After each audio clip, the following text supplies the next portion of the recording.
Welcome to the ThroBak Guitar Lounge Podcast, episode number 35. 35. And already our second episode of 2026. Believe it or not. Wow, already. I know. We're right into it. We haven't missed a beat. Okay, so this show is a little bit, we're going to do it a little differently. The topic of, the main topic of the show is P.A.F. pickup scams. We've done a boutique pickup scams show before. That was a generalized. Well, sort of focused on P.A.Fs, but this seems to be a seasonal thing.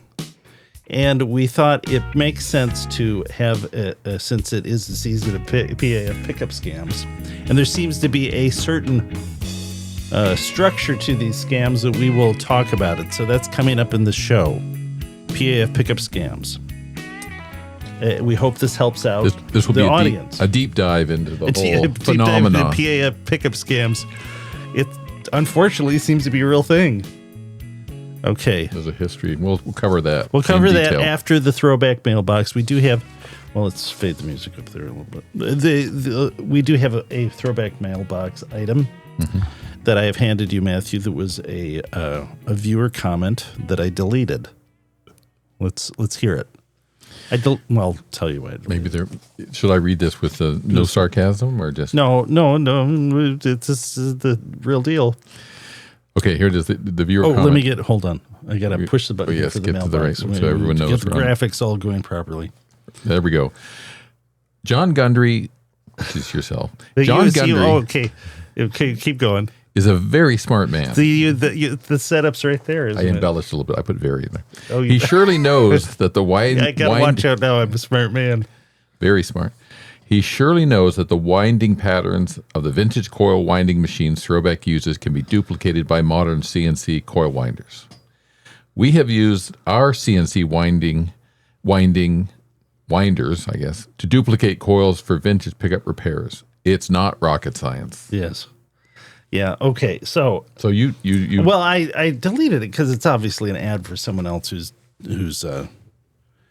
doing this. So anyway, he can go get his own web channel. Yeah, and but the upshot of that is, I believe this was on one of the videos that I do. I think maybe it was for the KZ115 winder, where I show kind of everything that's unique about it, because part of having the stuff that we have that makes our reproduction P.A.F. and P90 pickups unique is the vintage winding capability we have. So I show as much as I can about that. And so his comment there is the upshot of it is he modern machinery could duplicate this, and it wouldn't take anything. His feeling is to duplicate it, any of these machines we've got, other than a little bit of expertise and the right CNC equipment.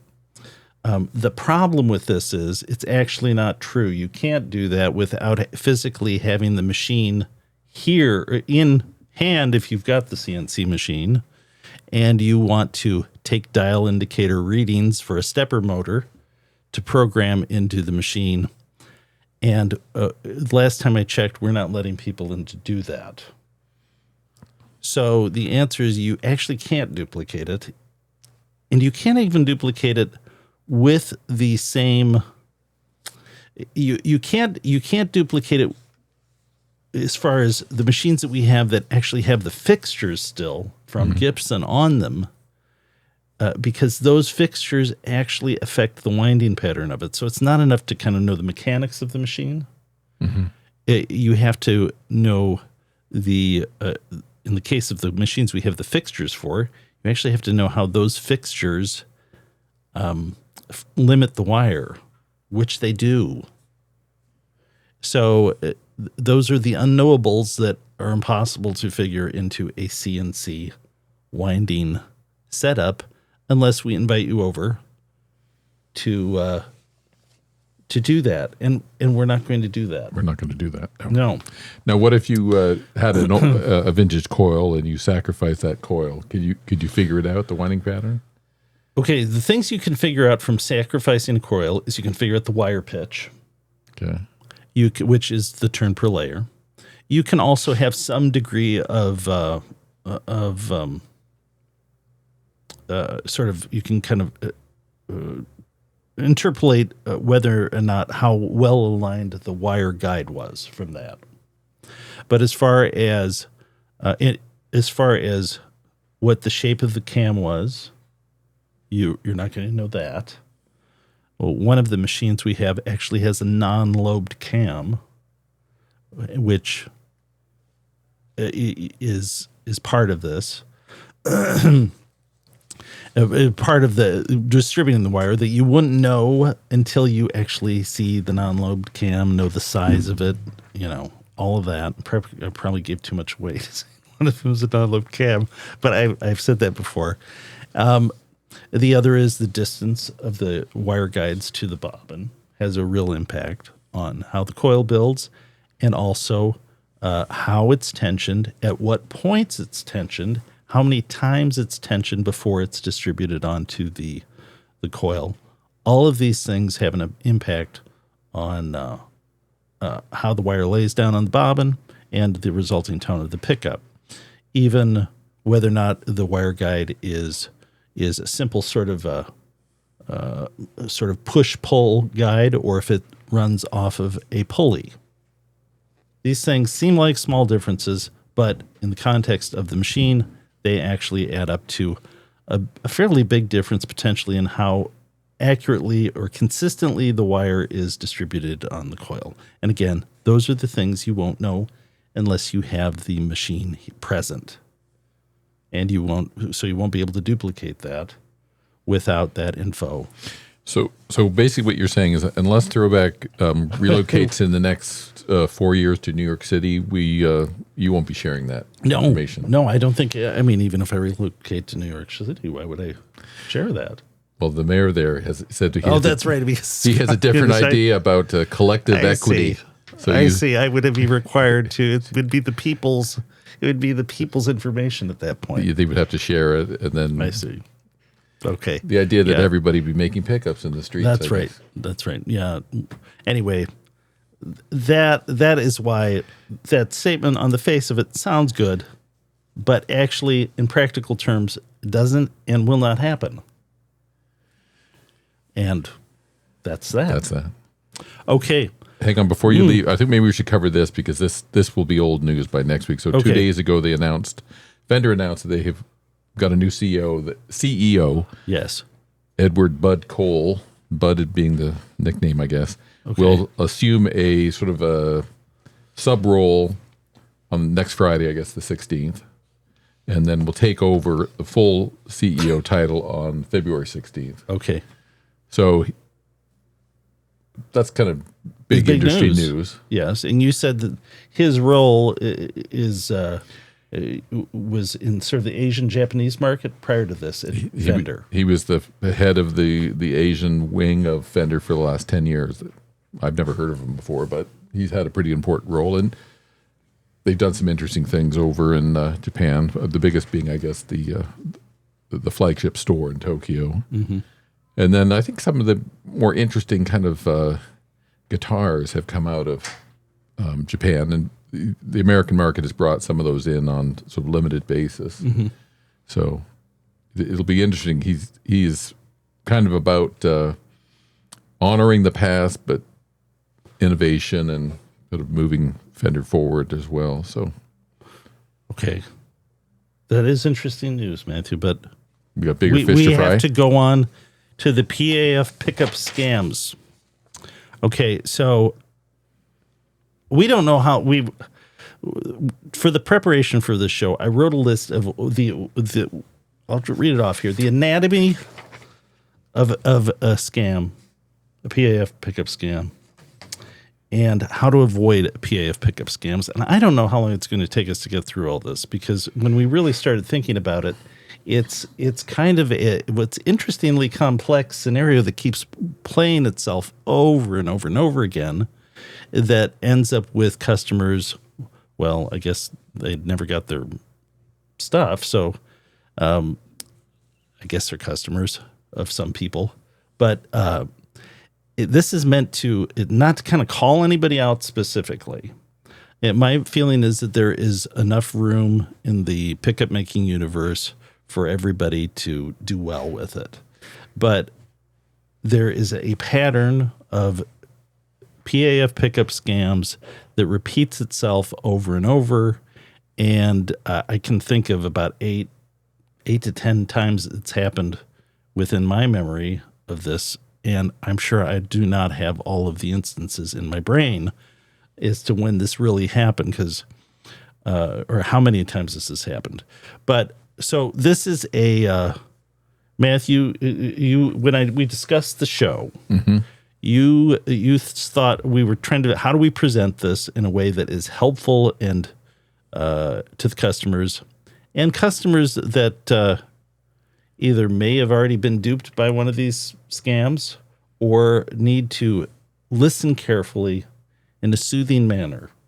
Yes. To the advice that is about, and the story that is about to unfold here. Well, so, it's a lot of information, and it is a little infuriating. Well, so it needs to be soothing. We need to kind of bring the kind of the level of, just do something soothing that will bring that sort of stress level down for others. Yes. In an environment that that says everything's okay. And everything will be okay. And you came up with an idea, and I have to thank you for this idea. Now this is when watching this podcast really pays off. Yes.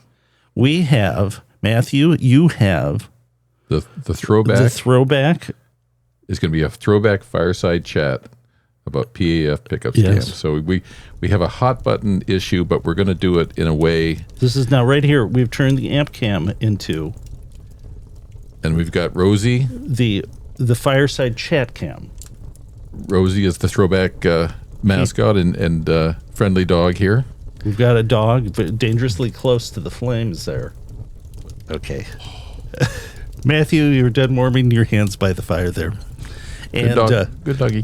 We'll get on with this again. The meat of the show. This is our fireside chat for P.A.F. pickup scams, meant to calm the nerves of anybody that might be considering such a purchase, and they want to avoid the prospect, the hazards out there. Yes. Okay. Let's fade out the fire.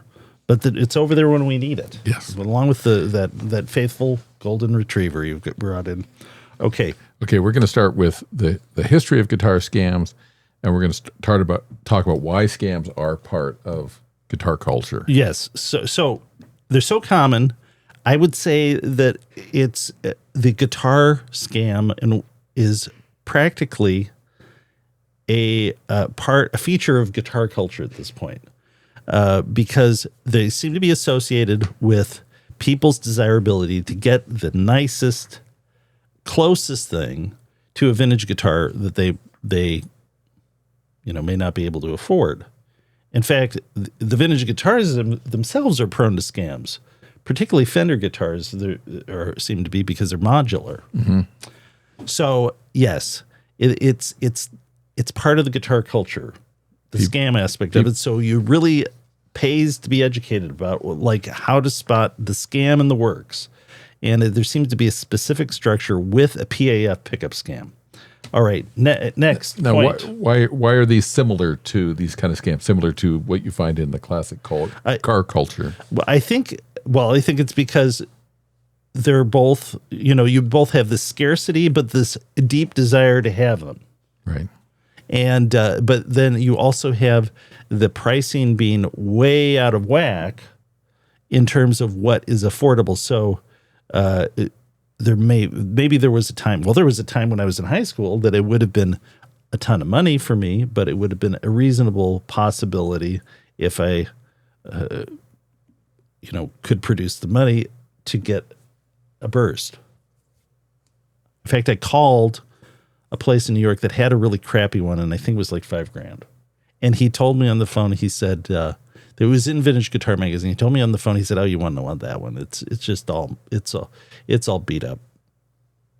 Okay, so But now they're museum prices for the cars, for the guitars.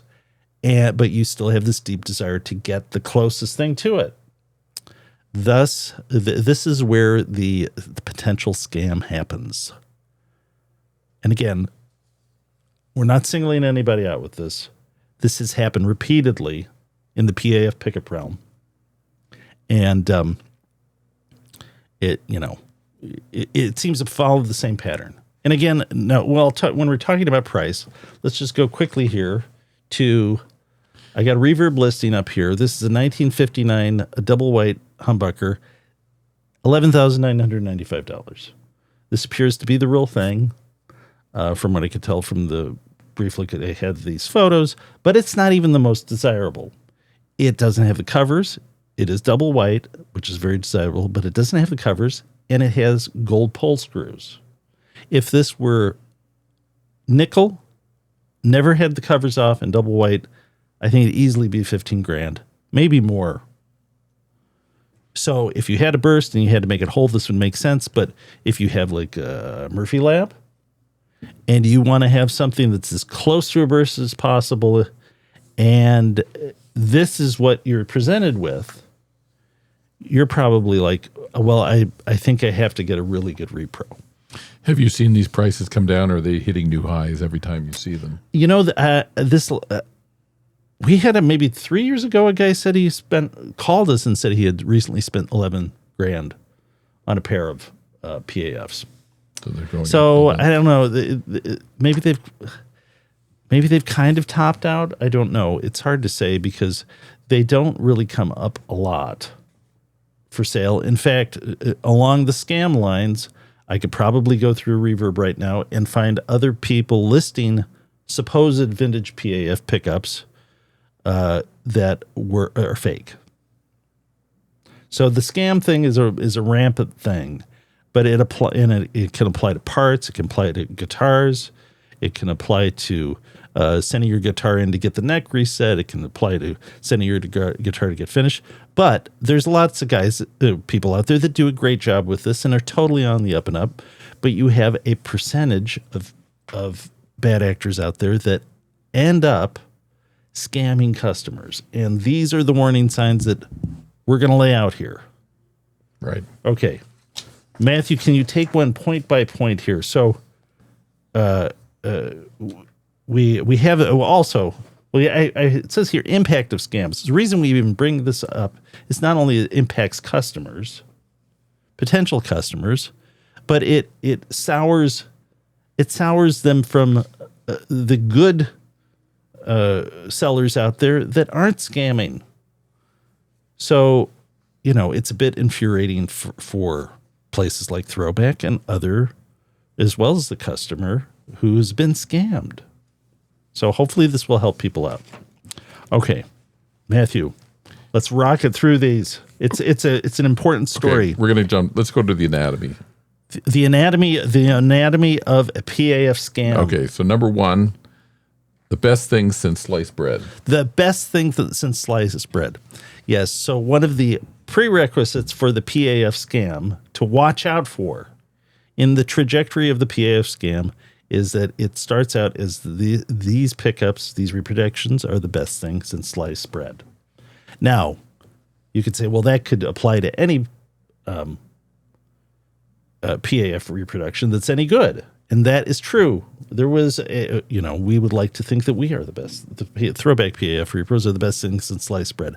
But this is like the beginning part of the trajectory that ultimately can lead down the road to ruin. So what you're saying is what happens is that you become the flavor of the month. In a way. Flavor of the month, and you grab attention for. You get an endorsement. Yeah, there's a hype involved with it. You start generating some publicity, maybe, or word of mouth on some forums. Yes. So we'll go on to the next point here, Matthew. So the next is a high price. High price. The high price is initially seen as a way of confirming the best thing since sliced bread. Of course, the best thing since sliced bread is going to have, if it's a premium one, it's going to have a high price. Right.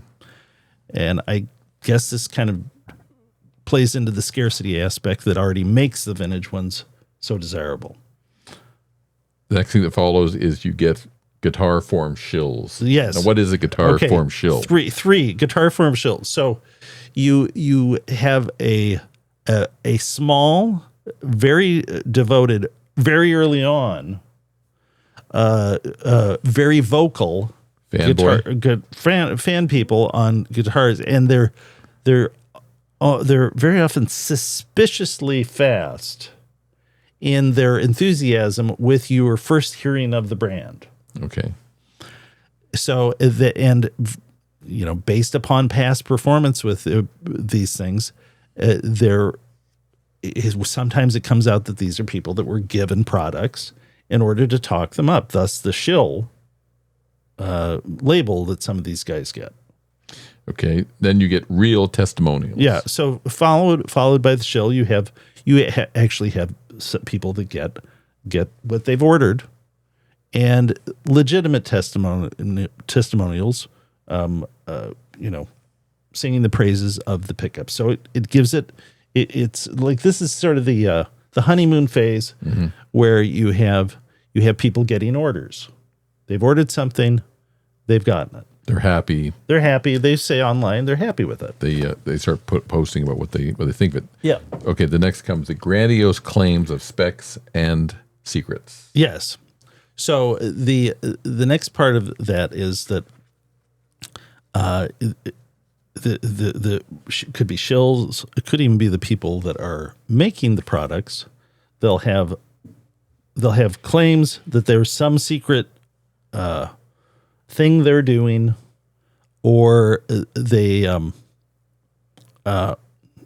have grand plans that kind of like or they're executing something that are making these a step above the rest. Right. They can it could be that they have grand plans in order to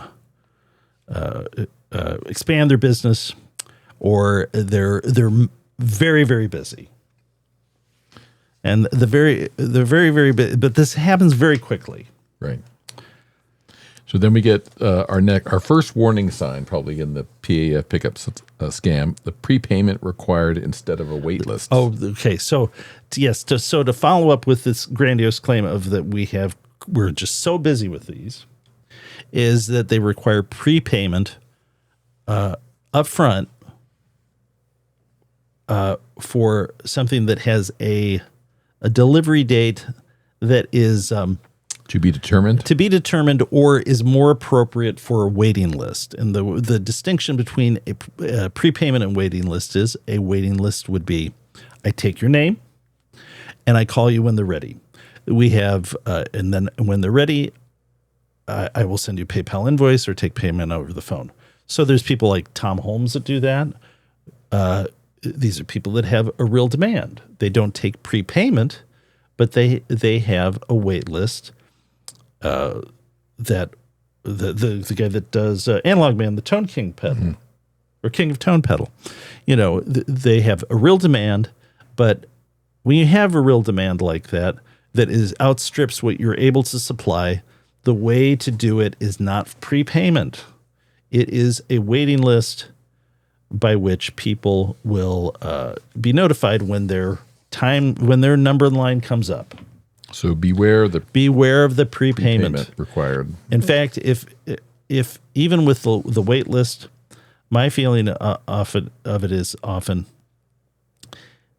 unless it's a company that's always done a wait list, you're better off not even getting on the wait list. Let the company catch up with orders, and then get them then, because very early on we had a wait list. This is years and years and years ago, and our history is I incorporated in 2001, and even our current spec P.A.F. reproductions has been the same since 2009. We've been doing this for years and years and years, but very early on, I got a wait list. I did not have prepayment, because that makes no sense. But just managing a wait list is a hard job, because you have people that want their stuff, and even though they haven't prepaid, they'll keep contacting you because they're eager. So you're actually doing a favor to a person that has a wait list by just like giving them time to catch up. That's my feeling. Okay, next point. Next point is order backlog.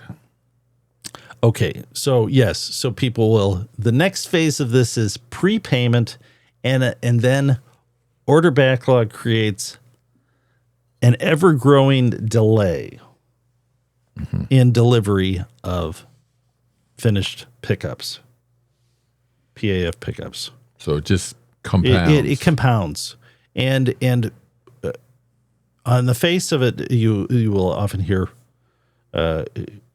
people like, well, it's well worth the wait. You'll hear this on forums.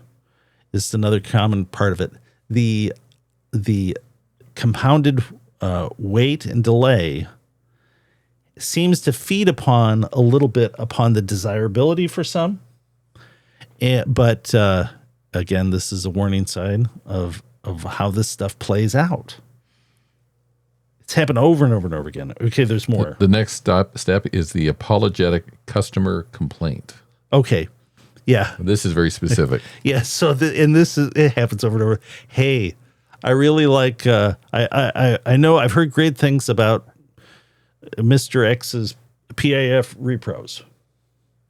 I ordered a set, but it's been a lot longer than I thought to get them. I prepaid like everybody else, but I'm a little concerned. And then there will be.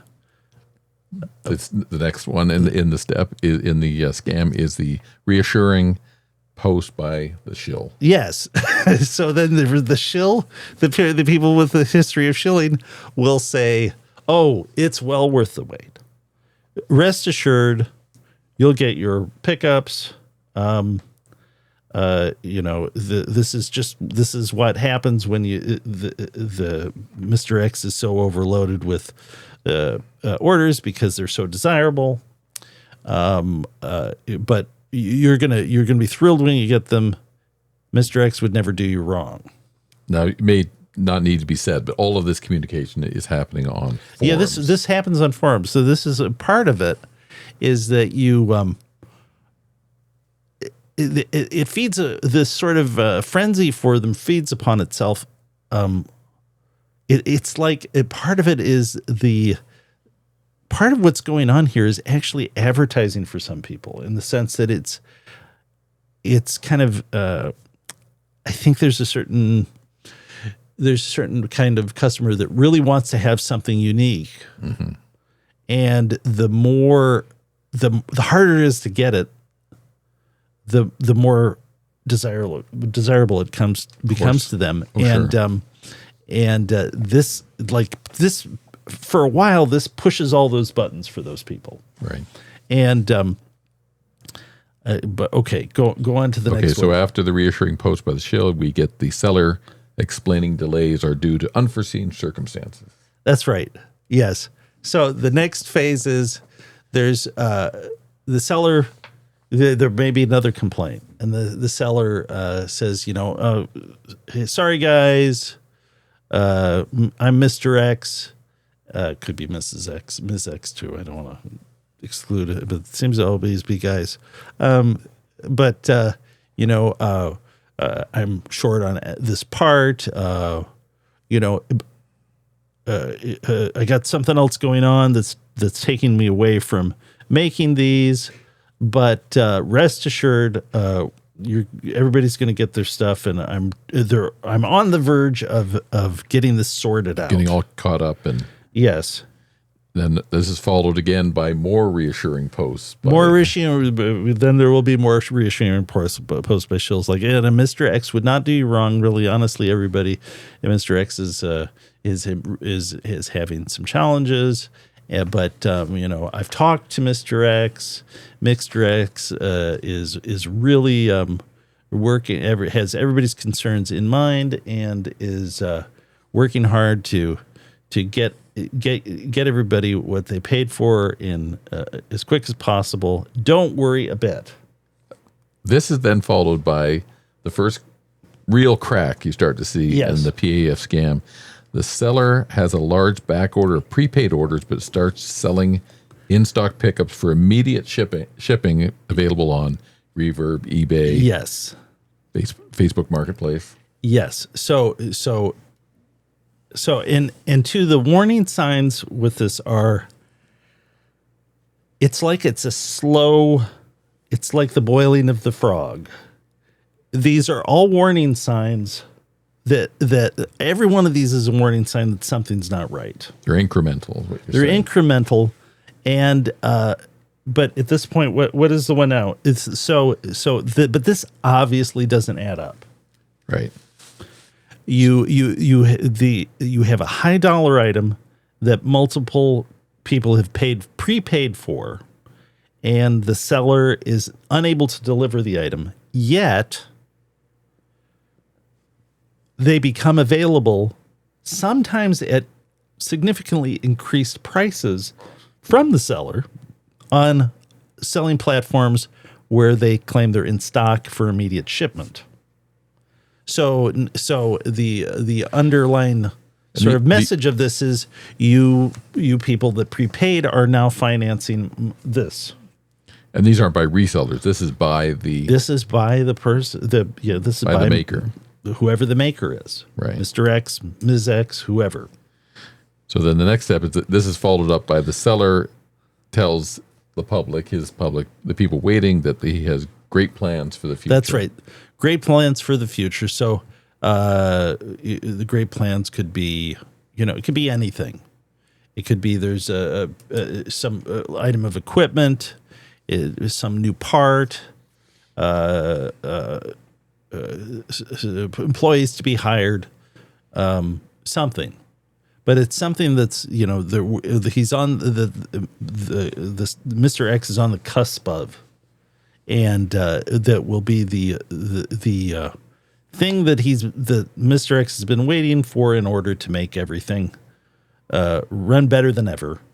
And again, this is to reassure everybody that they will get their pickups, their P.A.F. repros. Now more time passes, and there are more shill testimonials. Yes, so all of this stuff does seem to buy time. This can play out over years. Right. And yes, so you'll get more shill testimonies. And maybe some of them aren't shills. Maybe there's people that actually receive their products and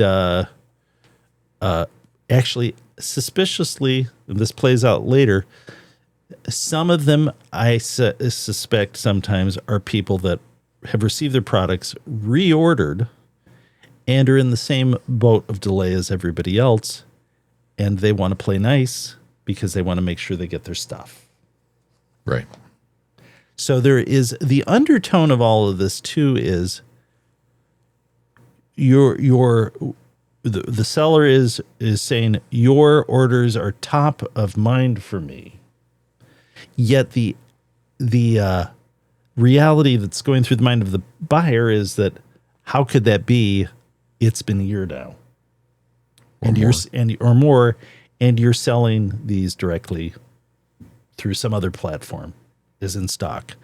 So now there's a little bit of damage control, I think, in people's brains. Like, how do I get these in my hands? I prepaid for them, and not wanting to acknowledge what's going on. Right. Because it's painful to think that, you've made this amount of money vulnerable and now you don't have anything to show for it yet, but you keep hope. So next item. We've made the next one. We've said that no news is bad news. No news is bad news. Yes. You're hearing nothing. You're hearing nothing for a while. And that's bad news. Nothing good. So then the next one is the buyer embarrassment over this purchase decision starts to dissolve, and you go through the 7 stages of grief. It'll start with a little crack. You'll have one buyer, and they'll say, "Hey, I'm beginning to get concerned." Like now, they're getting concerned. I ordered these a year ago. I have tried to contact Mr. X, Ms. X, I can't get a hold of them anymore. I've I've received reassurances in the past. I even received, this is a common one. This happens like over and over. Phony labels being made as a way to kind of to try to buy time. Explain that. You make the label. A person makes the label For shipping. And says, "Oh, Mr. X says here's your tracking." Right. And it's a real tracking. But after a couple of weeks, the package has not even been scanned by the post office.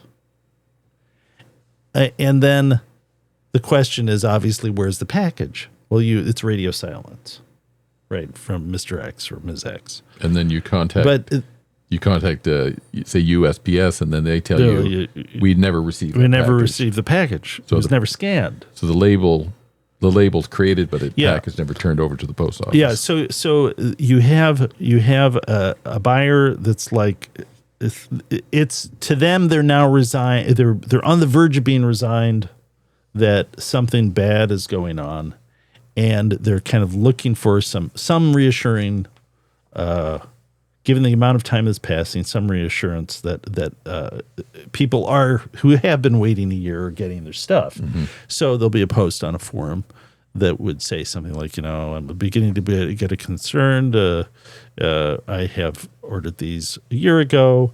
I still haven't seen them. This is what's happened. I'm not getting any communication from anybody anymore.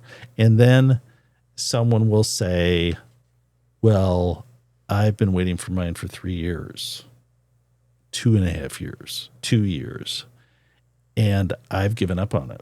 I hope I see them. But I'm not holding out much hope. And then what's next on this sequence?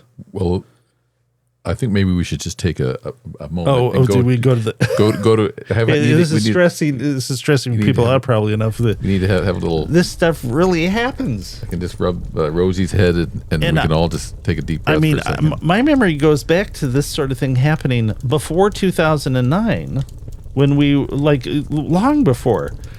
If I sat down and thought about it, I could probably come up with 10 scenarios that played out all like this, and that. Think of all the people that don't have a fireplace and then look at a cute little dog like this to help them through it. We feel that heat again. Okay, I think we're ready. But it happens over and over and over and over and over again.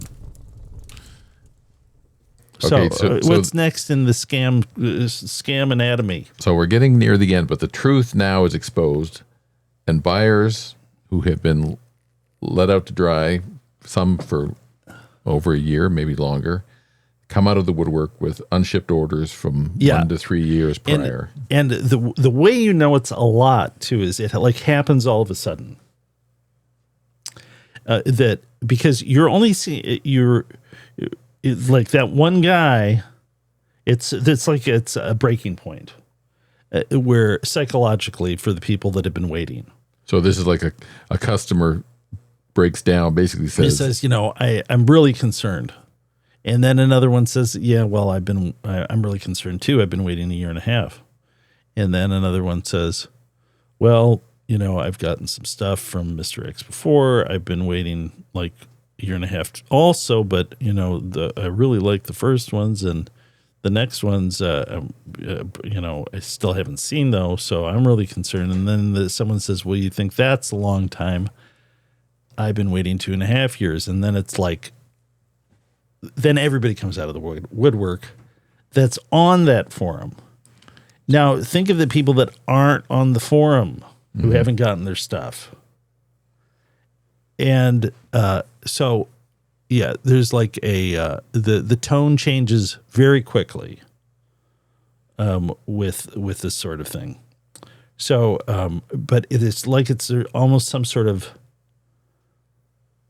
well, you said the 7 stages of grief. It's like they've gone through those stages, and now they're kind of resigned to the fate that I'm not seeing these things. Well, but and they're pissed. But the 7 stages of grief ends with acceptance. But I think maybe that's right. Is it anger? This one seems to end in anger, and then the community seems to like, okay, where are the pitchforks? Let's go. Yeah. So people get angry and So that's the last stage is the pitchforks. They want to get organized and do something. And about again, I must reiterate, this is not to single anybody out. This has happened over. It repeats. This repeats, and again, it seems to happen about this time of year. I think it has something to do with the holidays, as far as people, being reminded they want the stuff that they like. Yeah. It's a time when they have some downtime and they have some time to enjoy maybe playing their guitar. And it's like, wait a minute, I never got those pickups. Yeah. And then also, I think reality sets in for the people scamming. And I think there's different degrees to scamming. I would like to think that no one started out thinking, hey, I'm going to scam people out of their money. I think sometimes it's that people start doing this and they get it builds up on them. It snowballs, and they do something that's just a little shady, and then that becomes okay for them, and then they redistribute money that should be going towards what people prepaid for, towards personal things, or obviously the money they're getting prepaid is not going into the pickups, it's going into something else, and they get over their head. I think that's the best case scenario. I would love to think that people aren't deciding that oh, I'm going to start out. This is like the best scam I've seen. I love guitar, and I can So I can make money off of other guitar players and keep it. So in our attempt, all of it, to inform our customers and other potential customers, and to envision a long life for the this pickup industry that we're part of. Yes, we've got some ways you can avoid. That's right. So P.A.F. scams. We're going to get into how do you avoid the P.A.F. scam. Right. I mean, because it's avoidable. And armed with this information, you too can get a great P.A.F. repro that actually arrives at your doorstep. Yes, in a very, very reasonable period of time. In a reasonable period of time, it could be from ThroBak. We do this as an advertisement for a business, but Matthew, run us through how to avoid the P.A.F. scams. But I will say, what makes a healthy industry is having competition. Oh, that's true. We don't want to be the only ones out there. No question about that. That's why I actually say that there's room for everybody. It's because if we make something, or anybody else, and it can't be contrasted against other people making similar things, it's less compelling for the person buying, either buying for specifications or buying for price, to make an informed decision about it. So it's like, yeah. In fact, I'll just give the example of Gibson offering their $999 P.A.F. repro. I thought, that was in 2024. Yeah, that was 2024. I thought, well, you have the very established, obviously major brand opening up this price category. It invites comparison, and I'm all for inviting comparison, because I think we do very well when people compare the real specs of what they're getting for the price. So, yeah, I'm all for competition, but for it to be competition, people who purchase have to actually receive their stuff. Product. Okay, so the first way to avoid a P.A.F. scam: never prepay for delays that should be managed by a wait list. Yeah. So never prepay for delays that should be managed by a wait list. So I guess it when you see it as to what a delay is that should be managed by a wait list. On our website, we're very upfront that when you order, it's made to order and ships in a week, 1 business week. Now, do we sometimes ship them a little quicker? Yes. Do we sometimes ship them a little longer, by a few days? Yes. But that is our average. But if you have prepayment that is over weeks and months, that should, in my mind, that is something that should be managed by a wait list where the person says, I'll take your name, I'll take your number, I got your email, you're this number in line. When your order's ready, I'll call you up. I'll email you, send you a PayPal invoice, whatever. You can call me on the phone with payment. But yes, avoid prepayment. And again, even with the wait list thing, unless it's someone who's been doing wait lists for years and has a good reputation with it, I say you're probably better off letting the company sort the wait list out, because it's a drag. It's a drag on the company, the wait list, even if they're totally on the up and up about being straight. We've got a wait list, but we'll contact you. Okay, the next one is seek proof of claims on the website or social media.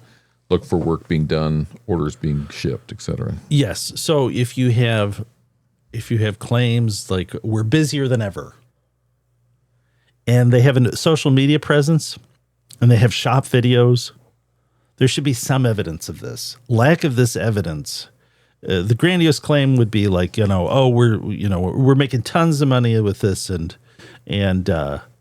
we're just so busy, we just can't find enough time in the day to get everything made. But rest assured, we're just going great guns on this. And I can actually spot this. This is since we run our own website, we pay for a service that allows us to track our traffic.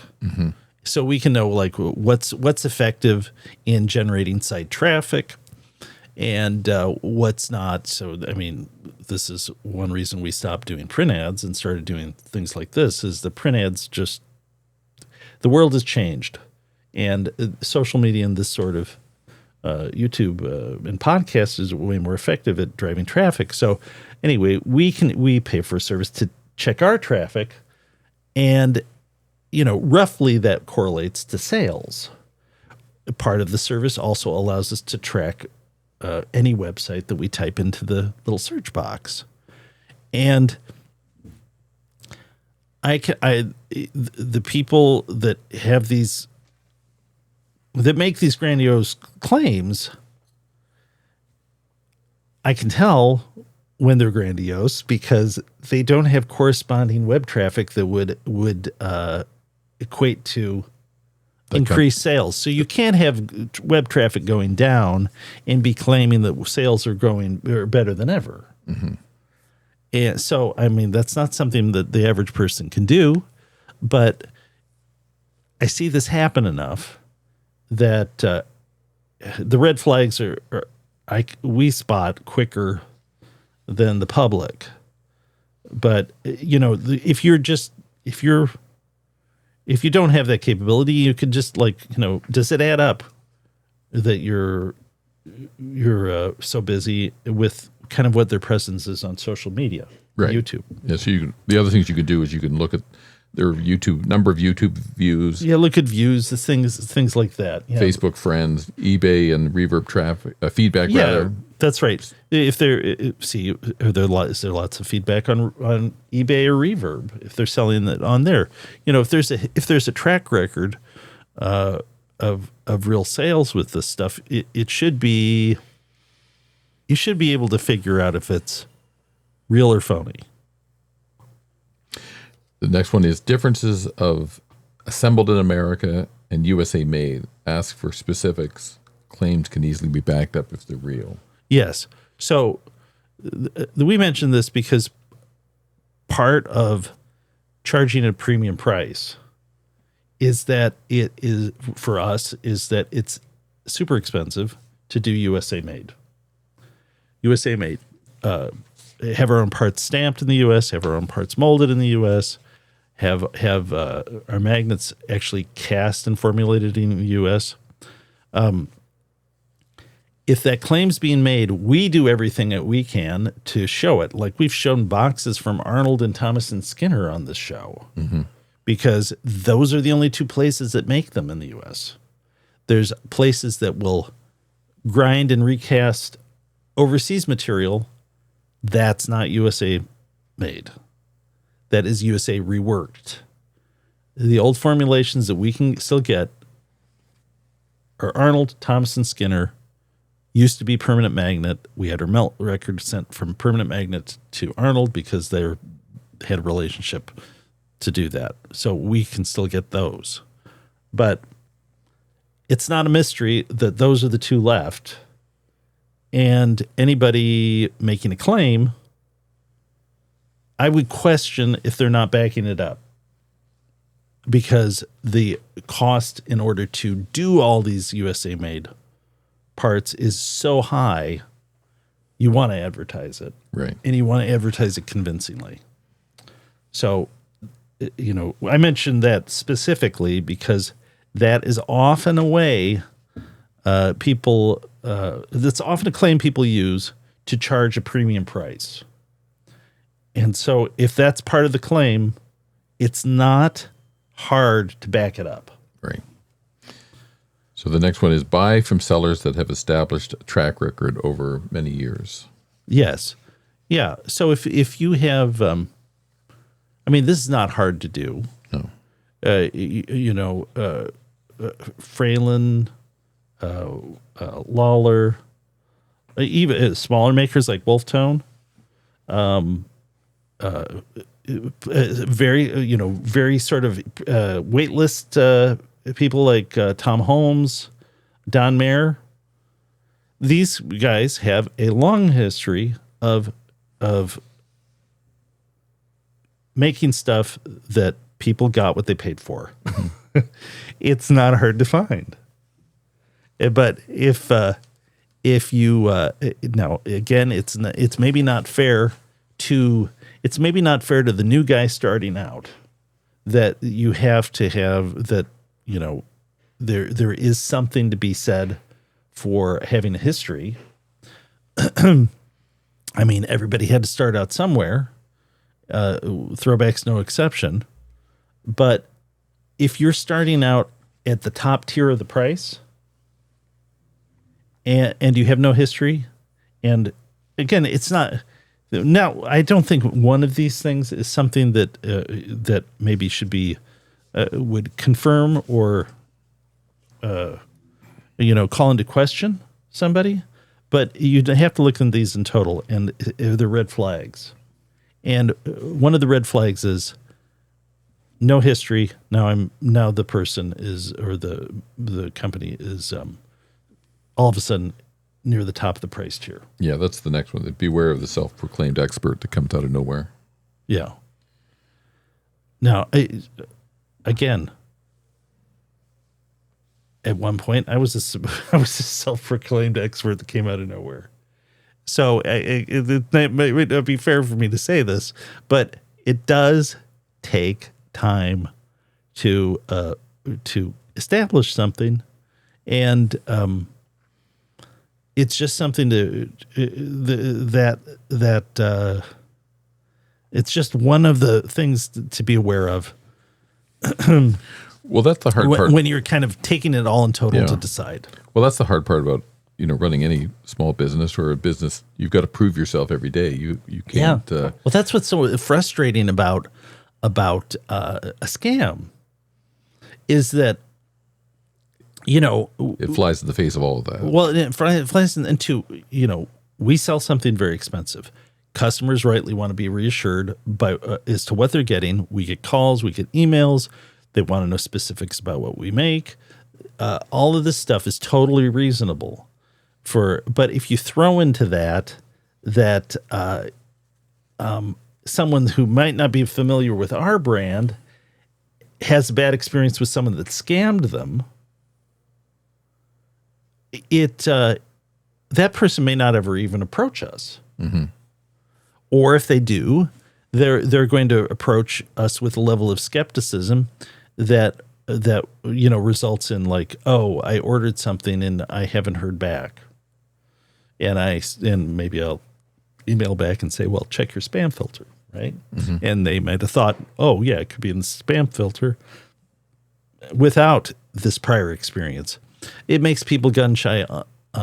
It makes people gun shy for good reason, but it makes that gun shy part of it, it impacts us and every other maker who's not out to scam. So it's frustrating. It's frustrating for both people, obviously, both parties, the seller and the buyer, the legitimate seller and the buyer that has good faith that's been violated by a scammer.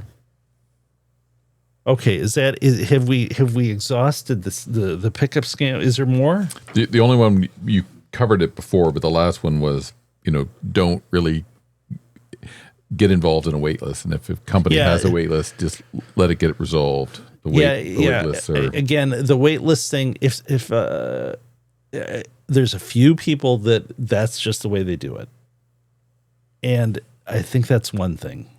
And again, I mentioned Tom Holmes is basically retired, I think, but makes something really great and desirable, and people are willing to wait for it. But he can't reasonably give you he's working on his time schedule. Right. So if someone's working on their time schedule, and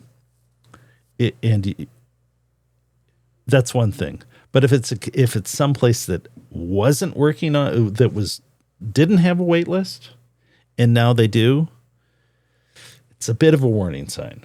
Mm-hmm. And so if you want to do them a favor, you're probably better off just don't go on the wait list. Let them sort out the wait list thing, and once they get their website or gets to where there's no wait list, then you can rest easy that things are back to normal. But yeah, the prepayment too, don't do it. That's a big warning sign. Yeah. Actually though, this is kind of the flip side. This isn't exactly related, but maybe it is in a sort of a weird way. In order to, when I first started getting parts made, since I was the small guy, so parts suppliers that like metal stampers, plastic molders, they have experience of customers ripping them off. Mm-hmm. It's sort of it's flipped. So let's say it's a plastic molder, and you're a new customer. Or let's say you're a big customer. Let's say you're GM, and you're a plastic molder, and you make a ton of parts for them, and they come back to you and they say, "Oh, those 80,000 parts that we made, we don't want them, and we don't want them. We only want 40,000, and we want them for less than we were going to pay per piece for 80." And they're stuck. What are they going to do? So they've been burned. A lot of these large part suppliers. So to get these parts made initially with no history with some place like a plastic molder or a metal stamper, I've quickly realized the way to get them made is to tell them, I will pay up front. Mm-hmm. I will pay up front. I will pay either half. Generally what I would do is I'd say I'll pay half when I place the order, and I'll pay the other half when you ship them. And that was reassuring enough to take a chance on the small guy. But if you're the small guy in that scenario, you kind of have to build a relationship in order. So you got to build trust. And I guess what we're outlining here is what is you have a track record of the person of the company building trust, and these are the warning signs of when they're actually violating trust with people that have prepaid. Okay, that's a lot of info. I hope that helped people. We're almost at an hour, Matthew. We need to do something to lighten the mood. What do we want to do? Well, it should. Well, let's go to the. We have to go back to our. Let's go to the fireside camp. Let's do a little roaring fire there. You can pet your dog. Or my hands. What's the dog's name again? Rosie. Rosie, you been a good girl today? Okay. Good dog. All right. Okay. Well, okay. Well, Matthew, we can. Rosie, did you find this all very interesting? Mm-hmm. Rosie plays the guitar. Oh, she does. Wow. Okay. All right. Should we do, you want to do, should we end with Rorschach Riffs? Matthew, can you do that? Sure. Okay. You're probably hoping like you could delay that another week and then you'd. And I could just save it up. Okay. We'll set up for Rorschach Riffs. Matthew, This is another bass edition. This is a bass edition. It's good we do this one today. You want a little fuzzy bass.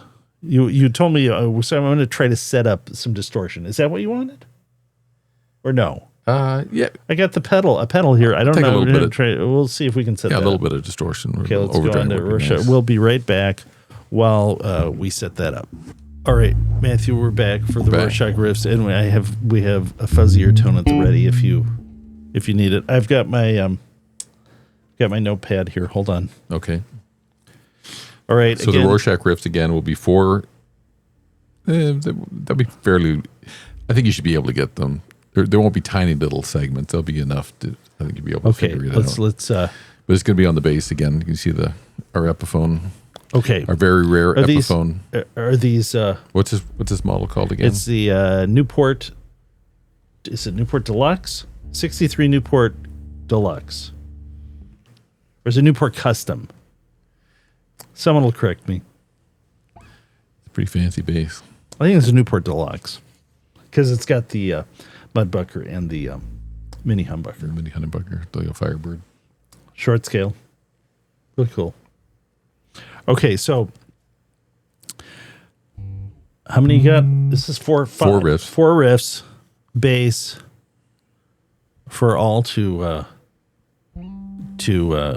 for me to figure out and for the audience too. Okay, we're ready anytime you are. Okay. But mentally have to get prepared. Okay, here we go.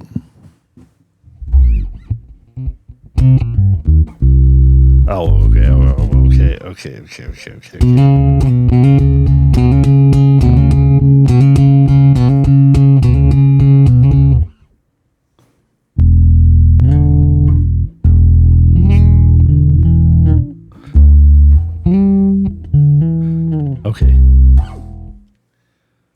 That's a good one. Hang on. Where's my third? You're. Oh no, it's four. It's four. I'm at the four already. Yeah.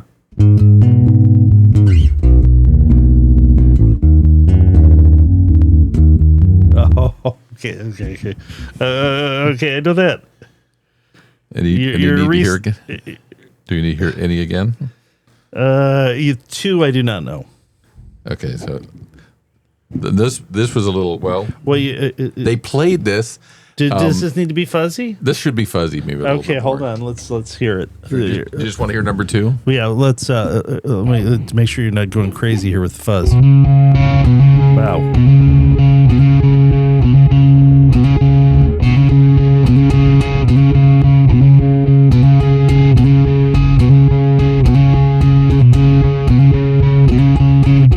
You're stuck.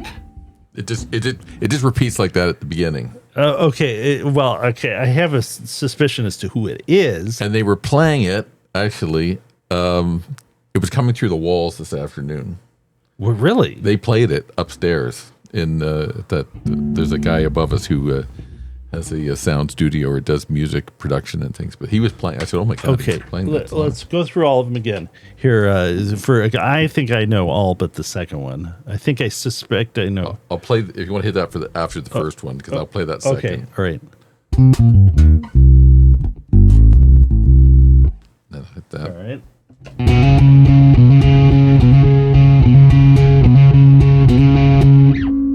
Hit that off.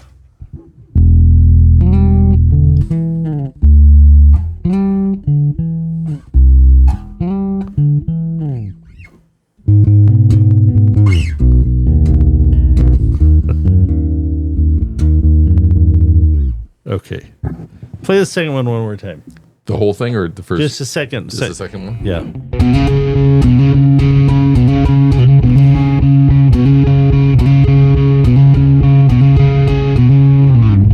Okay. I don't know. All right. I'll give you the rundown here. Okay. Number 1 is Sissy Strut by The Meters. Right.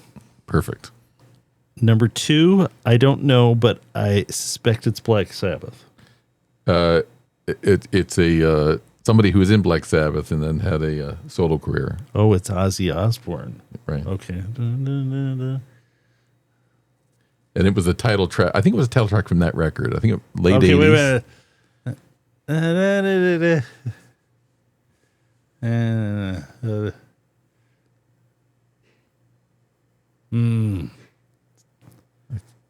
Wow. I think I know what it is. Okay. Third one is Witchy Woman by the Eagles. It's the Eagles, but I think or is it just Eagles? I think it's Eagle, isn't it? Isn't it's Eagles? I think you can't say the. It's Eagles. It's just Eagles. It's by just Eagles. Now you've thrown the name out of my head because I'm not totally familiar, but I'm more familiar with the bass line. But I think it's Oh wait, no. It's One of These Nights, isn't it? Oh, yes. Damn it. Yes. Oh, you got it. Still, I didn't tell you. Nights. I didn't tell you. Yeah. Witchy Woman is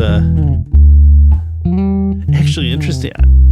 I didn't realize it has this sort of like descending bass counterpoint to it.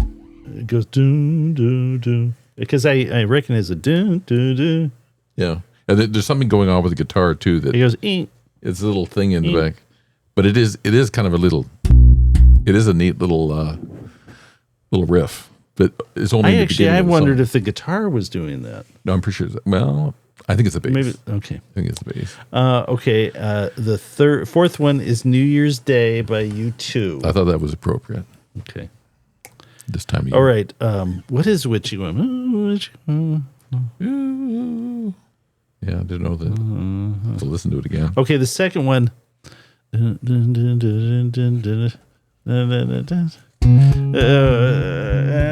just let me think of the.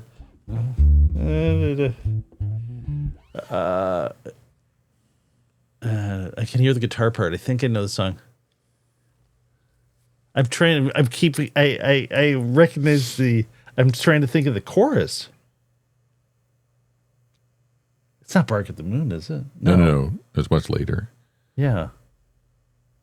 Okay, what is it? I believe it's No More Tears, but you sort of... Oh, yeah, that's it. Okay, dang it. Yeah, shoot. Yeah. I think was Zach Wilde playing with him by that point, I think. I think you might be right. Yeah. Shoot. I just couldn't get the chorus in my head. Yeah. Dang it. Well, let's have one more look at the fireside. The fireside cam. Rosie, you've been a good girl today. You've been very patient with us. Let's all this talk of P.A.F. scams, which is disturbing, isn't it? It is disturbing. It's not good. I mean, it sucks. It sucks for everybody. I mean, okay. Well, let's. We'll come back with we'll come back with a lighter note next time. Let's turn off the roaring fire. Well, should we have fire? Maybe we can balance these out just right. No, they're all both on the same fader. Are they the same? Let's look at the. See, you really gotta watch the YouTube podcast if you're listening to it. Yeah, you're not getting the full effect. You're missing that roaring fire. Okay. What you need on a nice cold winter's night. Oh, that's wrong. This is the outro. That's right. Thanks for watching. Thanks for watching, everybody. We'll be more upbeat next time. Yes.